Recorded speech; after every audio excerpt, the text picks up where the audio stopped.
Coming up, my thoughts on Biden's trip to Hawaii and his very insensitive remarks over there. I'm also going to talk about the upcoming GOP candidates debate occurring tonight, and also Trump's counter-programming to undermine that debate and undermine Fox News' broadcast of that debate. I'll review the climate ideas of the renowned physicist Freeman Dyson, and author Stella Morabito joins me. We're going to talk about her ideas of loneliness in the modern era, and how Hillary Clinton seems to be shamelessly plagiarizing the concept. Hey, if you're listening on Apple, Google, or Spotify, please subscribe to the podcast. Same if you're watching on Rumble. Also on Rumble, there's a little red button at the top that says join. If you click on that, it'll take you to my local channel, which you can check out. This is the Dinesh D'Souza Show.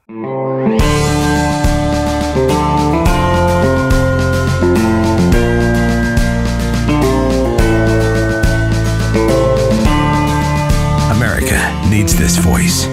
The times are crazy. In a time of confusion, division, and lies, we need a brave voice of reason, understanding, and truth. This is the Dinesh D'Souza Podcast.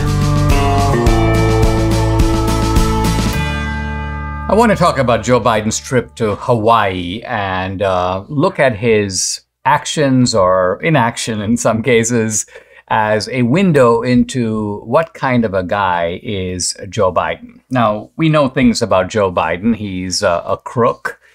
He is a organizer of a racket that he's been running for years, all of which I think is highly deserving of an impeachment inquiry, if not an impeachment. But what's Joe Biden like as a person? And we see this in situations that involve emotional upheaval, involves stress. We saw, for example, a window into George W. Bush when 9/11 happened. So let's look at Biden. He goes to Maui, and his ostensible purpose of going is to express his sympathy, his condolences, and you might expect that Joe Biden would do the normal thing and say, hey, listen, this is just horrible. I mean, people burn to death. You have horrible isolation, horrible suffering, some of it due to policy negligence. You've got the guy in Hawaii who won't release water because water is sacred, and we in Hawaii believe in water being treated as something that should be distributed equitably. And all of these DEI type policies contributing to the horror of and the magnitude of the suffering in Hawaii. 114 people burned to death, over 1,000 people still missing, a lot of them children. And you might again expect Joe Biden to say, listen, my heart goes out to you guys. It's not something I can even imagine having to go through. This is suffering that must be almost impossible, must require almost spiritual strength to be able to endure. Instead, he says none of that. He does the Joe Biden thing, and the Joe Biden thing is to bring it back to himself.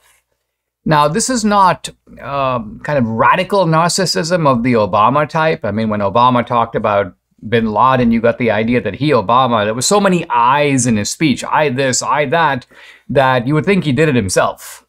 And usually when people who do very little, they just sign an authorization, but they want to claim credit for everything that happened. So Obama, what did you do to get rid of bin Laden? Oh, I sprang into action. I held a meeting. I assembled a team.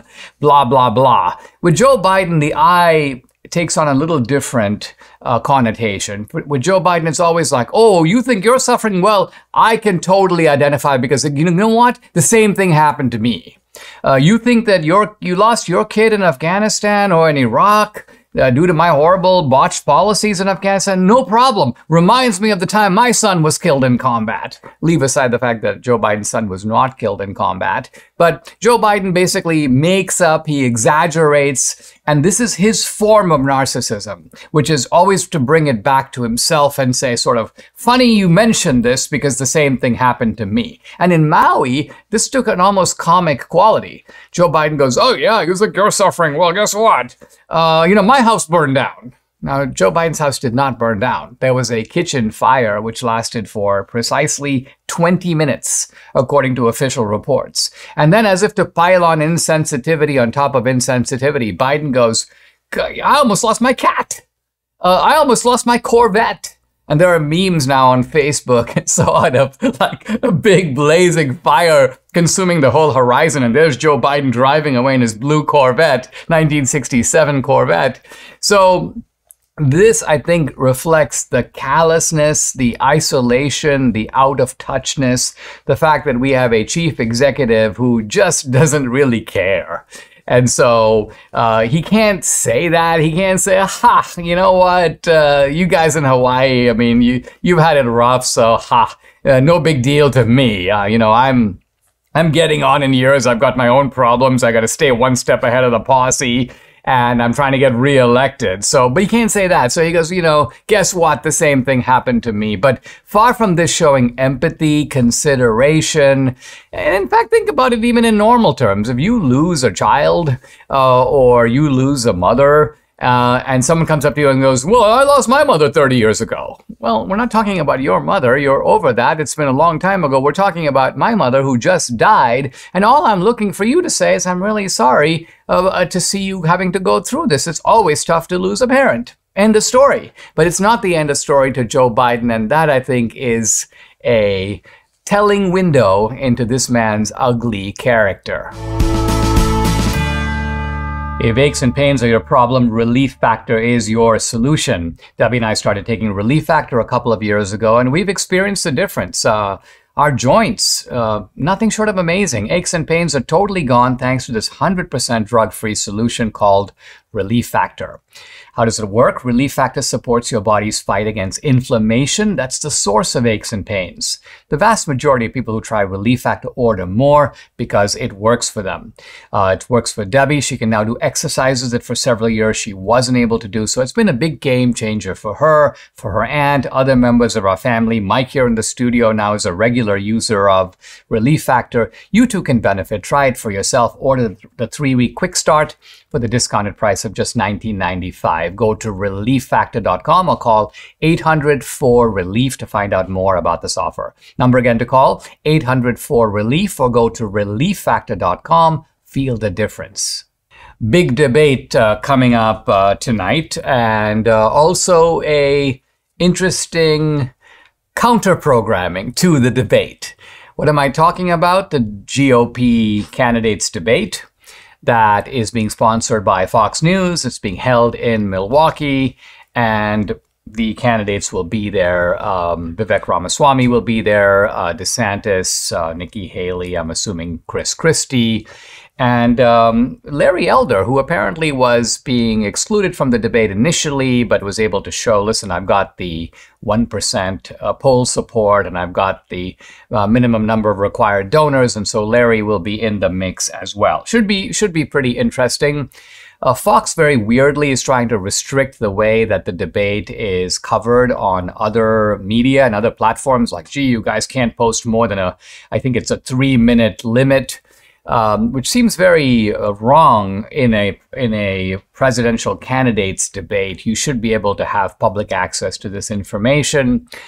And Trump's not going to be there. In fact, I don't think Trump's going to do any of the debates. Trump has, in a sense, said, you guys debate. You're sort of debating for second place, or as he puts it in a very Trumpian way, you're auditioning for vice president, all of you guys.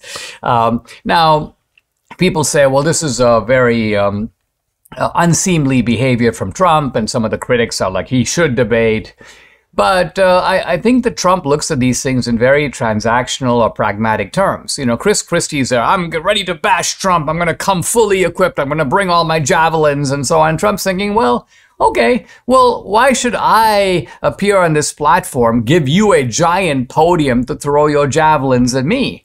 You can find your own audience, who so far you haven't. I mean, everywhere you go, you've got like 4 people in the audience, so clearly your javelins aren't exactly catching fire. But nevertheless, it's not my job to enlarge the audience that is listening to what you have to say. And Trump, in a move that I think is somewhat, not diabolically, but somewhat cleverly aimed at Fox News, is going to release an in-depth interview with Tucker Carlson at exactly the same time that this GOP debate is going on. So that you have the Fox programming And, I'm getting notifications, sign up for Fox streaming and so on. But Trump is like, guess what? I'm going to have a fiery conversation with Tucker. I'm going to put it on at the same time. And this really shows you the way in which media has now changed. You can post something live on Twitter and get 10 times the audience that you'd get on Fox News or you'd get really on any other single platform. So this is some pretty Trumpian strategy being deployed here. And I also notice, and this is actually from an article in the New Republic that is bashing Trump, that Trump is paying quite a bit of attention, perhaps more than before, on what he would actually do if he makes it to the White House in 2024. Now, there are people who think he's never going to make it. He's got too many negatives. You've got people, and there clearly are some people who go, these candidates, Trump, Biden, have way too much baggage. They need to step aside. We need to have somebody else step in. I was talking yesterday on my Locals Live Q&A, and someone was asking me about Vivek Ramaswamy. And I do think that Vivek probably is angling for a position in the Trump administration. In other words, if you look at Vivek's concrete why am I running for president objective, Vivek's not going to say this, but I think his goal is, hey, listen, I'd like to run a big department. I'd like to run the Treasury Department or the SEC, or I'd like to be in charge of the policies and equal rights and affirmative action. I mean, these are all issues very important to Vivek. But I said this on Locals yesterday. I said, it is not entirely impossible that Vivek could find himself in the White House. And if this seems kind of crazy, hear me out. What if it so happens that for whatever reason, Trump can't run or Trump has to get out? This could be due to being incarcerated. It could be due to conviction. It could be due to the fact that Trump is getting on in years and all of this gets to him. Trump, for whatever reason, is exhausted. Trump has a stroke. I mean, life happens, right? And so for whatever reason, Trump gets out. Well, who's going to be the nominee? You might say, well, obviously it's going to be DeSantis. But because of all the bad blood that has developed, I think regrettably, between DeSantis and Trump and the DeSantis people and the Trump people, where are the Trump people going to go? Well, they're going to go to someone other than DeSantis. And well, who's that? Vivek. And so there is a pathway, I don't think it's a likely pathway, in which somehow if Trump is not in it, Vivek gets the nomination. And now Vivek is this young guy full of energy and ideas, clearly one of the best, most glib talkers on the campaign trail, full of bristling with ideas, very difficult to sort of trap or put up against the wall. And Vivek goes up against Biden. I mean, this is age against youth. This is corruption against a clean-cut guy. And Vivek doesn't have the baggage that some people associate with Trump. And Vivek wins the election. So again, I'm no expert on this. I'm not claiming to be Dick Morris or a kind of a professional strategist, but it seems to me that it is not impossible that, although unlikely, that Vivek Ramaswamy finds himself in a historically unprecedented situation with avenues open to him that would have seemed almost unbelievable just a short time ago.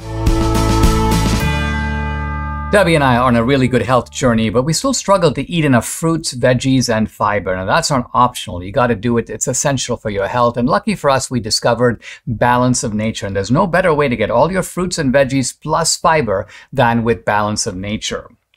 Fruits and veggies, here's Balance of Nature's fruits and veggies in a capsule. So easy to take, made from fresh whole produce. The produce is powdered after an advanced vacuum cold process, which stabilizes the maximum nutrient content. And here's Balance of Nature's Fiber and Spice, a proprietary blend of fiber and 12 spices for overall and digestive health.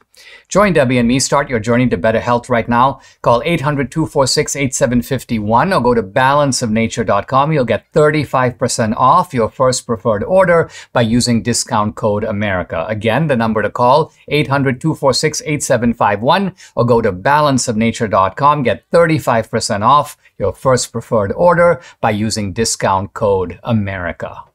With COVID having subsided, now COVID is not entirely gone, and I'm seeing on social media several indications that they're trying to warn us that there may be a new strain coming, and gee, we might have to all mask up again, and so on. And notice that all of this is coming suspiciously close to the next election.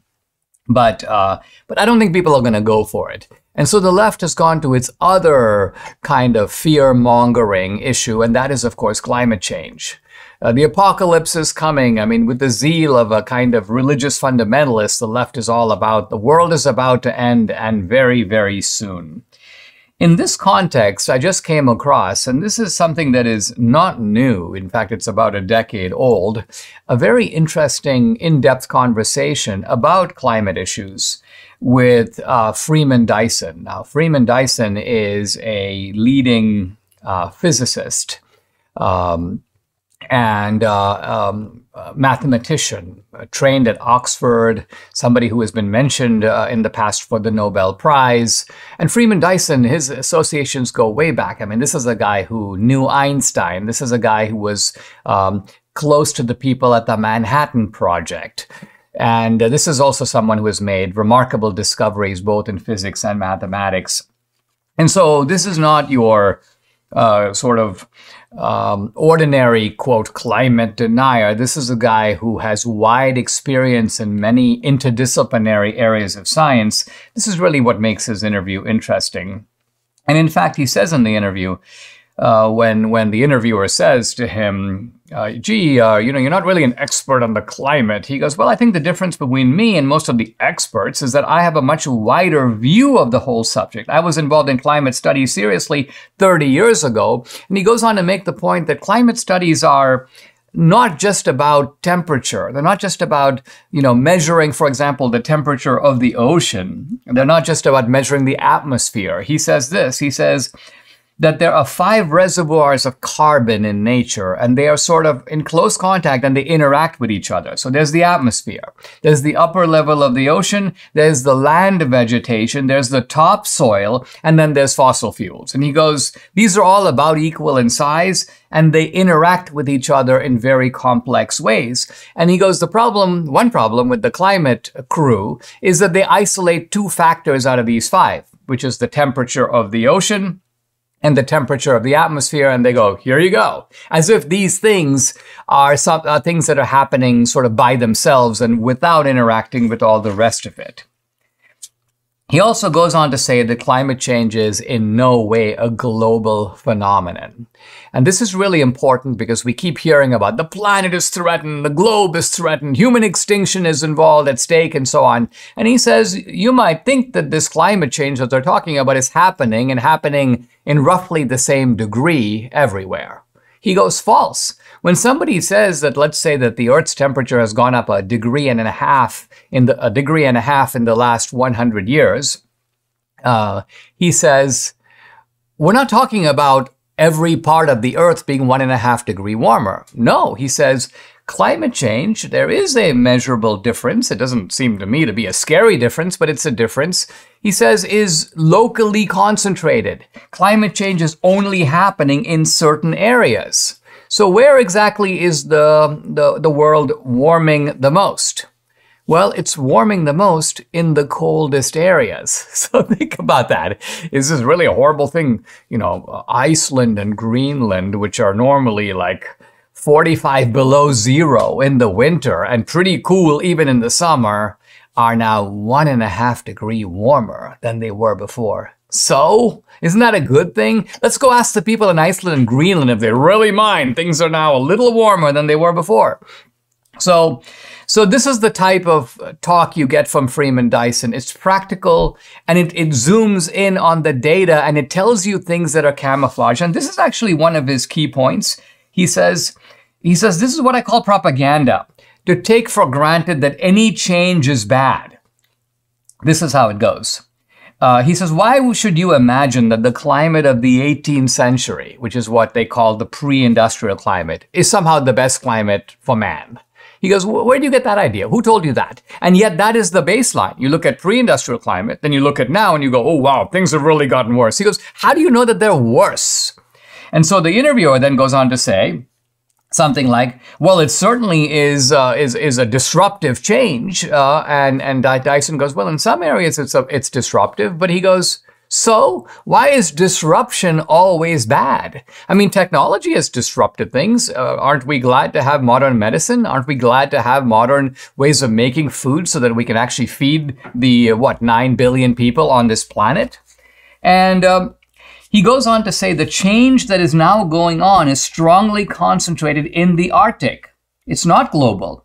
It's mainly in the Arctic. He goes second, and this is very interesting to me. He goes, it's mainly in the winter rather than the summer. So, in other words, the warming effect is not occurring in the summer. It doesn't make summers hotter. Now, admittedly, whenever there's like, it's hot in Texas, oh, climate change. No, I don't think it's hotter in Texas than it's ever been. I've now been in Texas for about 5 years, but Debbie's been in Texas a lot longer. She got here when she was 10 years old. And so what you have is some years are hotter and some years are colder. And so he sums up by saying the warming is happening where it is cold and not where it is hot. When we come back more from the physicist Freeman Dyson, this is from an interview about 10 years ago, but still relevant to our discussion of climate change. Debbie and I had a New Year's resolution. Let's lose some weight. We gained a bunch of weight during COVID, and we really didn't want to join the fat affirmation movement. Thankfully, PhD weight loss came to our rescue. Debbie's lost 24 pounds. I've lost 27. We are just where we need to be and want to be, and we are now on maintenance. The program is based on science and nutrition. No injections, no pills, no long hours in the gym, no severe calorie restriction, just good, sound, scientifically proven nutrition. It works. So simple, they make it easy by providing 80% of your food at no additional cost. They tell you when and what to eat, and guess what? You can do this without ever being hungry. The founder, Dr. Ashley Lucas, has her PhD in chronic disease and sports nutrition. She's also a registered dietitian. She helps people lose weight and, most important, maintain that weight loss for life. If you're ready to take the step of losing weight like Debbie and I have, call PhD Weight Loss and Nutrition. Here's the number, 864-644-1900. You can also find them online at myphdweightloss.com. The number again to call, 864-644-1900.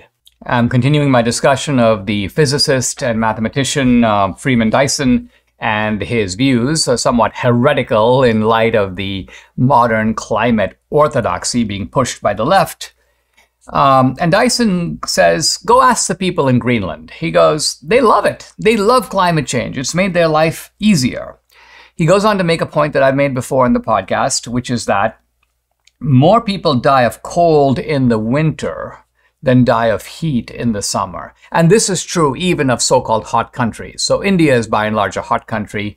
For most of India, not all, India gets pretty cold up near New Delhi. It gets cold in the Himalayas, but most of India is equatorial in climate. Bombay, where I grew up, for example, pretty hot. It's basically 75 degrees in the winter, and probably closer to 110 degrees in the summer.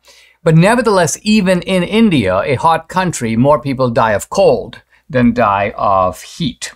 And he goes, that means that if there is global warming, then you're going to find that it is going to save more lives in the winter than cost lives in the summer. In other words, there's a kind of a trade-off, and in this case, it's a positive trade-off. But then, says Freeman Dyson, notice that in the coverage of climate change and all these media reports and so on, you never see any discussion of trade-offs. No one ever says, well, here's the case for why we should be worried about climate change, but here are some good things that are also brought in its wake. No, he says that the approach of the climate scientists, many of whom, by the way, are heavily paid by the climate change industry, people, the Al Gores of the world, but also the media, which kind of buys into this climate change ideology, he goes, they suppress any positive developments that can be associated with climate change. He goes on to talk about shrinking of glaciers. He goes, guess what? There is some shrinking of the glaciers, but he goes, that's been going on for 300 years. The glaciers aren't going to disappear anytime soon. There is some moderate shrinking of the glaciers, but he says a lot of it has nothing to do with human action. He says, in fact, what's been going on is that there's been some warming since the Little Ice Age of the 17th century. So the 17th century is the 1600s. And there was a kind of a cooling period in the Little Ice Age. And so we are a little warmer compared to that. But this warming, again, is over 3 centuries. He says, for example, sea levels have been rising slowly over the past 300 years. In fact, he says sea levels have been rising for, quote, 12,000 years. And so he says, while no one's fully understands why this is the case, he goes, quote, clearly most of it is not due to human activities. And finally, he says, it would be a shame if we made huge efforts to stop global warming and the sea continued to rise. Why? Because the rising of the sea is not due to anything that human beings are doing.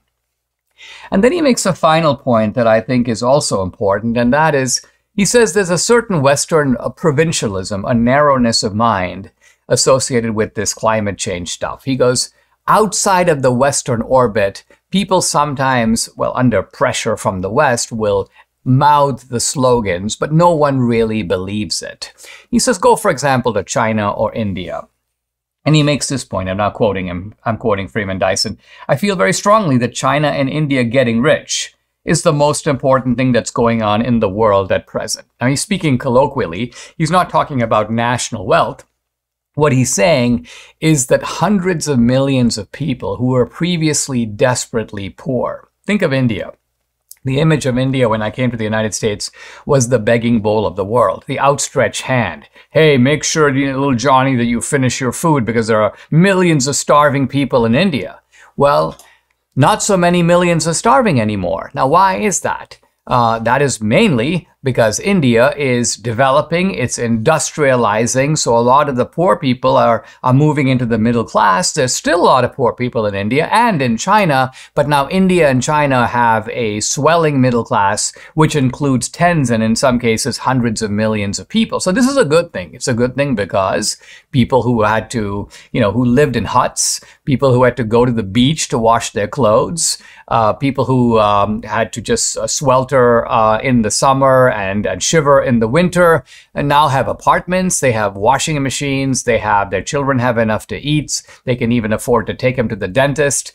And so all of this has happened in the United States starting in the 19th century. And continuing, of course, in the 20th all the way up to now. But it's happening later, but it's happening in India and China. And, says Freeman Dyson, fossil fuels is crucial. Coal is, in fact, crucial. That's why India and China are building and using coal plants. And so imagine going to some guy in India whose life is improving because of all this and telling him, this climate change, guess what? The Earth is 1.5 degrees hotter than it was, in 1923. And check out the look on his face when you tell him that. So Freeman Dyson's point is that luckily, he says, these countries are, quote, pretty self-confident. Neither of those countries pays too much attention to us. So they've heard all this gobbledygook about climate change, but even though they sometimes pretend to, not really paying attention. Mike Lindell has a passion to help you get the best sleep of your life. He didn't just stop with the MyPillow pillow. He also created the Giza Dream bed sheets. Now, we use these sheets. We love them. The sheets look and feel great, which means an even better night's sleep, which is crucial for our overall health. Mike found the world's best cotton called Giza. It's ultra soft and breathable, but also extremely durable. And Mike's latest deal is the sale of the year. For a limited time, you get 50% off the Giza Dream sheets, marking prices down as low as $29.98 depending on the size. Go to mypillow.com and enter promo code Dinesh. There you'll find not just this amazing offer, but deep discounts on all the MyPillow products, the robes, the slippers, the pet bed, the mattress topper, MyPillow kitchen towel sets, and so much more. The number to call, 800-876-0227 to take advantage of this incredible offer. Again, the same number, 800-876-0227, or go to mypillow.com. Don't forget to use the promo code DINESH Dinesh. Hey guys, I'm delighted to welcome a new guest to the podcast. Her name is Stella Morabito, and she is the author of a really interesting book, The Weaponization of Loneliness. Her website, Stella Morabito, morabito.net. She's a senior contributor to The Federalist. She served for a decade as an analyst at the CIA. She's an expert on media and propaganda. She has a master's degree in Russian and Soviet history from the University of Southern California. Stella, what a pleasure. Thanks for joining me. Let's start by talking about propaganda. I mean, this topic interests me a lot. I remember reading, there was a biography of Joseph Goebbels, of all people, and it quotes him as saying that propaganda sort of bears no necessary relationship to the truth. Good propaganda is propaganda that has the desired effect. All other propaganda is bad. Would you agree with that definition? How do we distinguish propaganda from, let's say, other types of information? Well, first, thank you so much for having me and this opportunity, Dinesh. It's great to be here.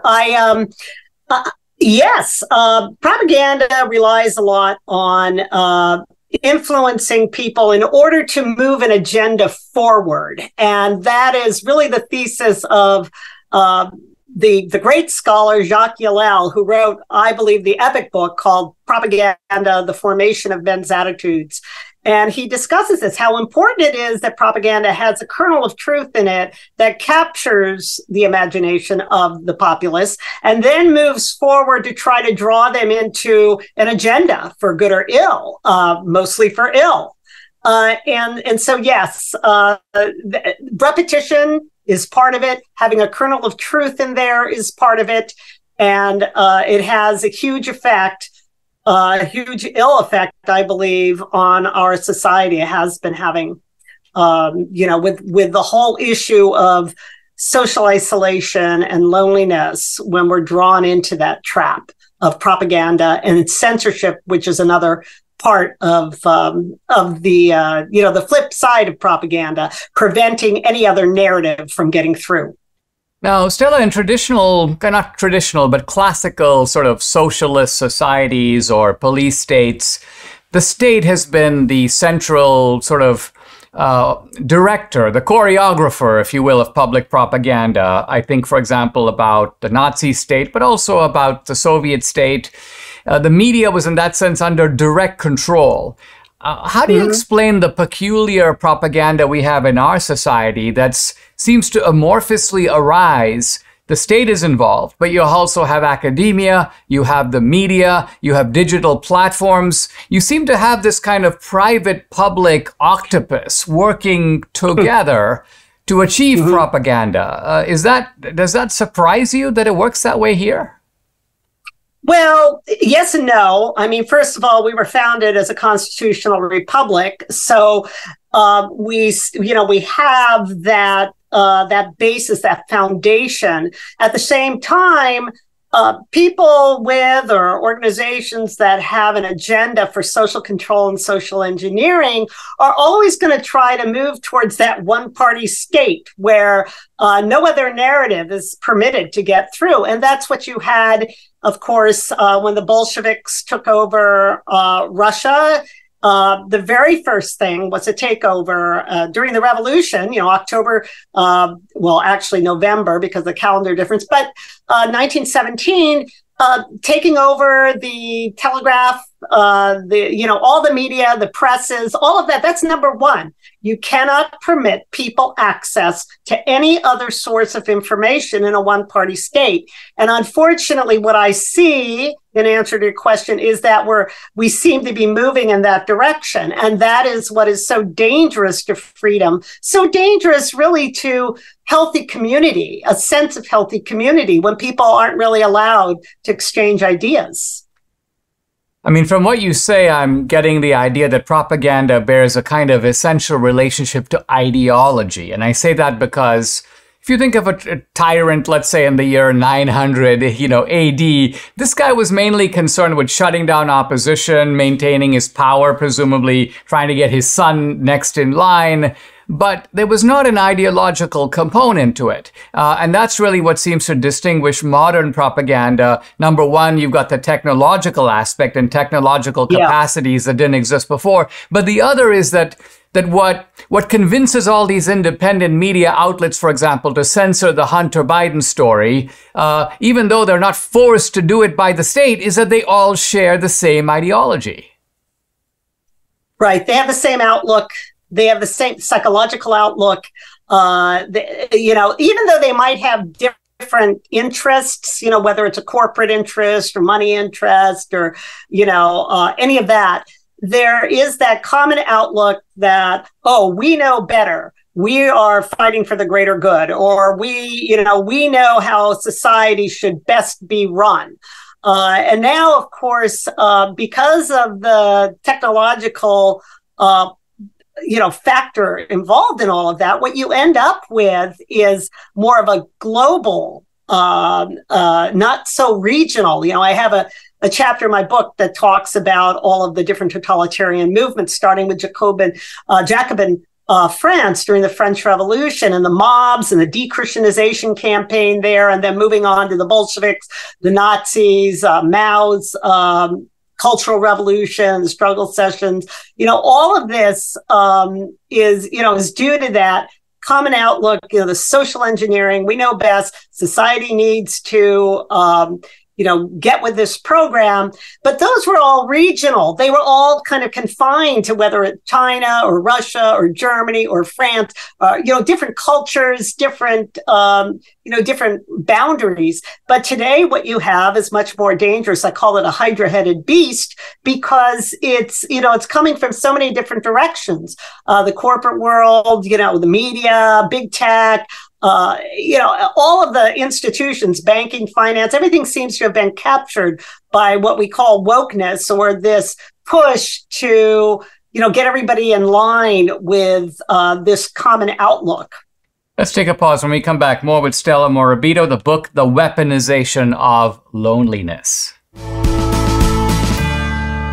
Guys, I've got a big movie coming out this fall, and if you're an annual subscriber to my Locals channel, you're going to get to see this movie for free, and you're going to have access to all kinds of additional footage not available to the public. But first, you got to check out my Locals channel. I post a lot of exclusive content there throughout the year, including content that is censored on other social media platforms. On Locals, you get Dinesh Unchained, Dinesh Uncensored. You also interact with me directly. I do a live weekly Q&A every Tuesday. Did a great one just last night, and no topic is off limits. I've also uploaded some very cool films to Locals, documentaries, feature films, my films, also films by other independent producers. And if you are an annual subscriber, you get access to all these films for free. I mentioned I'm doing a new film this year. I'll be giving you the inside scoop on that on Locals. Check out my channel. It's dinesh.locals.com. I'd love to have you along for this great ride. Again, check it out, dinesh.locals.com. I'm back with Stella Morabito. She's a senior contributor to The Federalist, author of The Weaponization of Loneliness, our website, stellamorabito.net. Stella, let's talk about the weaponization of loneliness. I mean, it's an arresting concept. Explain what you mean by it. In what way is loneliness being weaponized? And are we talking about normal loneliness, I feel lonely, or are we talking about a special kind of loneliness? We're talking about imposed social isolation, which is very detrimental to human health in many ways, mental health, but also physical health. We're talking about how social isolation can be and is being used as a political weapon to control a population, for social engineering purposes. And it's different from solitude. I mean, everybody enjoys solitude. You don't want to just, that's where you become creative. I couldn't write without solitude. But the loneliness I'm talking about is that sense that you are cut off from other people. And this can happen in so many different ways with, so many different, what I call components of the machinery of loneliness, which I discuss in my book. And I can get to that in a little while. But really, it's all about using social isolation as a political weapon or a social weapon. It can be done on many different levels. I mean, it could be a gaslighting partner who prevents somebody from seeing friends or having friends. It can be a cult leader like Jim Jones, who in Jonestown convinced or, pushed like 1,000 people to commit what he called revolutionary suicide, really dangerous stuff. And it can be, it can be a toxic boss situation, kind of like an everyday thing where people feel isolated, feel controlled, feel they can't speak their minds. And of course, it ends up, if not checked, this whole process can lead to world-class dictators controlling, populations. And now it's kind of a global hydra-headed beast, as I put it, seeking to control the global population. I mean, it seems a little ironic in a way that at a time when technology at least gives us the means to communicate across boundaries. You can catch up through Facebook with old college friends. I'm on a kind of WhatsApp thread with a bunch of guys who went to school with me in India. This is in my teen years, and I'm able to sort of follow their lives. So in this sense, I feel a little bit connected in a way that I couldn't be if we didn't have all this technology. But I think in another way, isn't it possible that the same technology subtracts you from ordinary everyday experience and puts you in front of a phone or a screen where even though you're connected in one way, you are disconnected in another? Oh, that's exactly right, Dinesh. That's right. I appreciate, I'm older, I appreciate being able to get on the telephone and talk to someone 3,000 miles away or half the world away, which we weren't able to do maybe, 100 years ago, 80 years ago. I appreciate that, the connection that's permitted where you can, seek help in different ways. However, you're absolutely right. It can be used. Social media and so on can be very toxic, especially the youth. And that has this great influencing effect, across the globe, really. I mean, you put something up on social media, it's there for all the world to see. And then, of course, criticisms can be as well. So this actually speaks to how dangerous a monopoly on media is, a monopoly on the news or any kind of media, because it, in addition to pushing a narrative repetitiously, push propaganda that has an influence that kind of seeps into people's mindset. It also seeks to cut off any other ideas.